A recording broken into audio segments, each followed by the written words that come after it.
Miroslav Lazanski, srpski vojno-politički novinar i analitičar, preminuo je 4. augusta 2021. u 71. godini. U to vrijeme je bio ambasador Srbije u Rusiji. Često je govorio o odnosu naše zemlje sa velikim silama, pa je tako u intervju za alternativnu televiziju 2012. objasnio kako zapadni svijet vidi Srbe i šta nam Amerikanci nikada nisu zaboravili. Srbe se smatraju u svijetu kao jedan arhaičan narod, koji je pomalo i anarhističan. Uvijek su protiv autoriteta. Na kraju bacili su kralja i kraljicu sa balkona, jednog vožda je ubio njegov kum. Taj imidž buntovog naroda i hajduka kod Amerikanaca je poprilično prisutan, isto kao je Lazanski. Sa kojim god sam američkim generalima imao intervju, a imao sam ih puno, uvijek mi nabacivao da smo mi oborili njihova 2 aviona 1946. godine iznad Slovenije.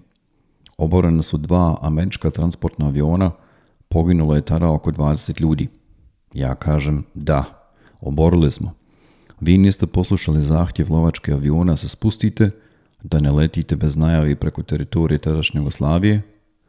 Kako ste mislili da letite? Nije to divlja zemlja da možete tako da letite.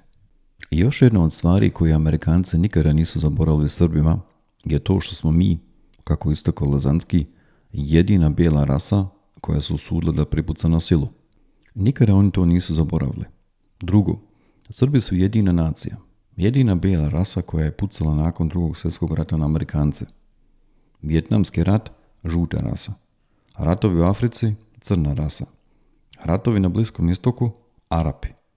Dakle, jedini belci koji su pripucali na američke oružane snage 1999. godine su Srbi. I Srbi u Republici Srpskoj 1994. i 1995. godine. I oni to ne zaboravljaju. I oni su izabrali Albance, istakao je tada Lazanski.